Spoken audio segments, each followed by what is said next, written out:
কথা চিন্তা করে রাখবেন, আসছে ইউনিয়ন নির্বাচন, আসতেছে না, পৌর নির্বাচন আসছে, উপজেলা নির্বাচন সামনে আসবে, ইনশাল্লাহ এমপি ইলেকশন।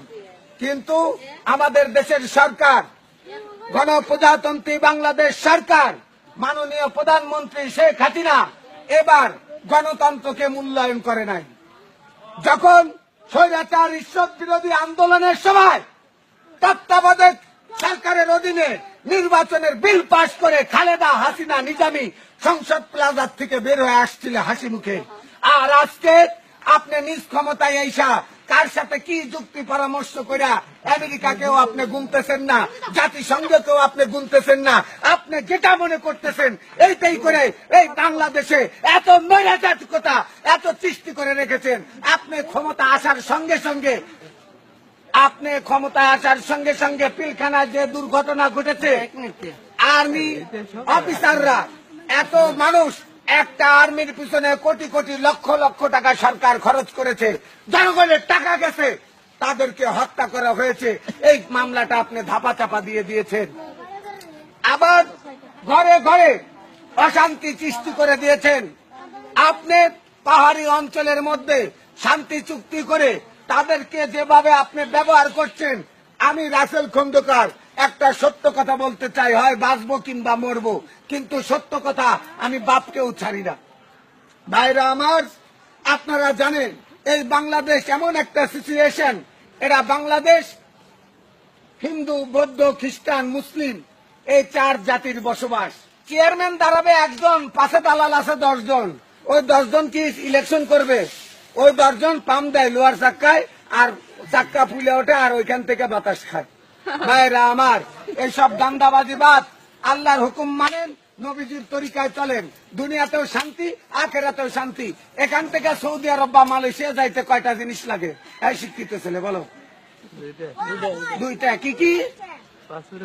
পাসপোর্ট আর ভিসা। যদি না হয় গুলি খাইতে হবে, জেল খাটতে হবে।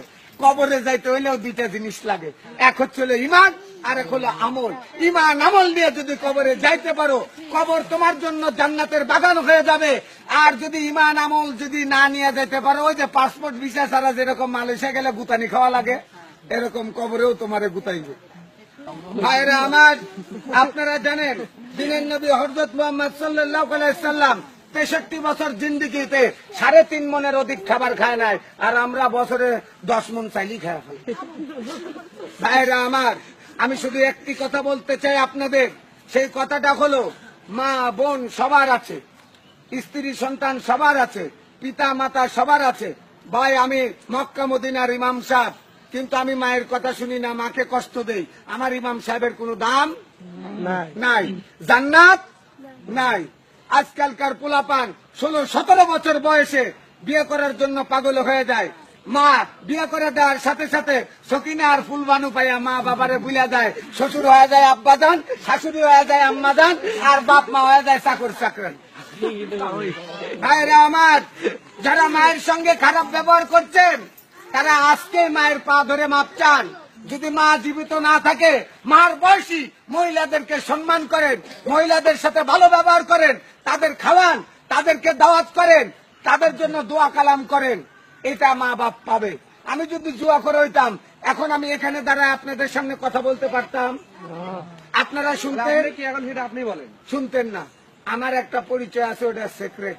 ওটাকে তোমার যদি আমার পরিচয় দেওয়া যাইতো, তাহলে আর আমার পাগল হইতে হইতো।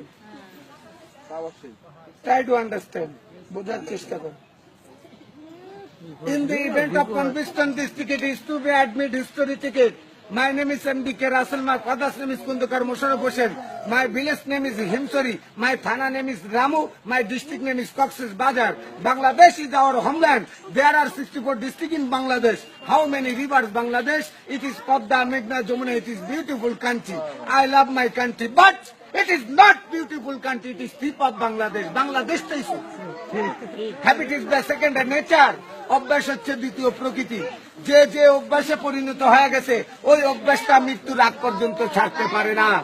ভাইরা আমার, আমাদের দেশের সরকার ঘোষণা করে দিয়েছিল, বাংলার মানুষ আপনারা কি 10 টাকা চাল খেতে চান? বাংলার মানুষ বোকা, খায়া গেল ধোকা, বলে যে চাই, কয় তাহলে আমাদেরকে ভোট দেন, আমরা 10 টাকা শেয়ার চাল খাওয়াবো। আল্লাহর কসম 15 বছর রানিং চলতেছে সরকারের। একবার গেছে, আর একবার গেছে, আর একবার জোর করে থেকে গেছে, তাও 40 টাকা শেয়ার। সরকার কথা দিয়ে কথা রাখে না। আমি আপনাকে কথা দিয়ে কথা রাখি না, আপনি ওনাকে কথা দিয়ে কথা রাখেন না, কিন্তু আল্লাহ যে কথা বলে সে কথা রাখে কিনা ভাই? যে ব্যক্তি এতেমামের সহিত গুরুত্ব সহকারে 5 ওয়াক্ত নামাজ জামাতে বাঁধিয়া পড়িবে, আল্লাহ তাআলা তাকে 5টি জিনিস পুরস্কৃত করবে। 1 নাম্বার, রিজিকের অভাব দূর করে দিবে। 2 নাম্বার, কবর আযাব মাফ করে দিবে। 3 নাম্বার, ডানাতে আমলনামা দিবে। 4 নাম্বার, বিজলির আকারে ফুলসুরাতের পুল পার করে দিবে। 5 নাম্বার, বিনা হিসেবে নিজ জিম্মাদারিতে আল্লাহ জান্নাতে দিয়ে দিবে। ও ভাই, জান্নাতের দাম কত জানেন? সমগ্র পৃথিবী বিক্রি করিয়া, সমস্ত হীরার খনি, সোনার খনি, তেলের খনি, ব্যাবাক খনি বেচা, বিল্ডিং বাড়ি ঘর বেচা, সমস্ত টাকা জড়ো করিয়া জান্নাতে একটা খুঁটা রাখলে যতটুকু জায়গা, এই জায়গার মূল্য দিতে পারবে না। এত বড় একটা দামি জান্নাত আল্লাহ আমাকে আপনাকে দিবে। ভাই, আমার সামনে, আপনার সামনে যদি একটা কুত্তার বাচ্চা সাঁতার জানে না, ওই পানির ভিতরে পড়ে যায়, আমরা বাঁচানোর চেষ্টা করব না? ঘৃণা করব না? যদি মনুষ্যত্ব থাকে যে আল্লাহর সৃষ্টি প্রাণী, এ মরবে কেন, বাঁচানোর চেষ্টা করব। আল্লাহ এত সুন্দর করে, এত মোহাব্বত করে তার বান্দাকে বানাইছে আগুনে পোড়ানোর জন্য, কি সুখে শান্তিতে রাখার জন্য। কিন্তু এই বান্দা যদি নিজের সুখ নিজে না চায়, নিজের সুখের কাজ নিজে যদি না করে, তাহলে কারোর দোষ দেওয়া যাবে না। দুনিয়ার বুকের আমি চুরি করছি, আমার শাস্তি হবে কিনা? আমি মার্ডার করছি, আমার শাস্তি হবে কিনা? হবে কিনা? হবে। হ্যাঁ, এইরকম দুনিয়াতে আল্লাহ আমাদের যে কাজের জন্য পাঠাইছে, পুরুষের দায়মি ফরজ হলো 3টা। পুরুষের দায়মি ফরজ কয়টা? 3টা। দায়মি ফরজ মানে অবশ্যই অবশ্যই পালন করতে হবে। 1 নাম্বার, পাক পবিত্র থাকা। 2 নাম্বার, ঈমান আমলে থাকা। 3 নাম্বার, নাভির উপর হইতে আঁটুর নিচ পর্যন্ত ঢাকিয়া রাখা। দায়মি ফরজ। মেয়েদের দায়মি ফরজ 5টা, 2টা বেশি। পাক পবিত্র থাকা, ঈমান আমলে থাকা, মাথার চান্দি হইতে পার তালুয়া পর্যন্ত ঢাকিয়ে রাখা, তারপরে স্বামীর খেদমত করা, আর স্বামীর মালামাল হেফাজত রাখা। স্বামীর অর্ডার ছাড়া ভিক্ষা দেওয়া নিষেধ। আর এখনকার বৌজিরা তো স্বামীর জিনিসপত্র টোপলা বান্ধা মার বাড়িতে খালি পাচার করে। কিয়ামতের ময়দানে ধরা খাওয়া যাবেন। স্বামীর বিনা অনুমতিতে 1 টাকা ভিক্ষা দেওয়া জায়েজ নাই। স্বামীর অনুমতি না নিয়ে নফল রোজা রাখাও জায়েজ নাই। ফরজ রোজা রাখতে পারবেন, স্বামীর অর্ডার লাগবে না। কিন্তু স্বামী যদি বলে তুমি নফল রোজা রাখতে পারবে না, রাখতে পারবে না, ওই আদেশই মানতে হবে, এটা আল্লাহর অর্ডার।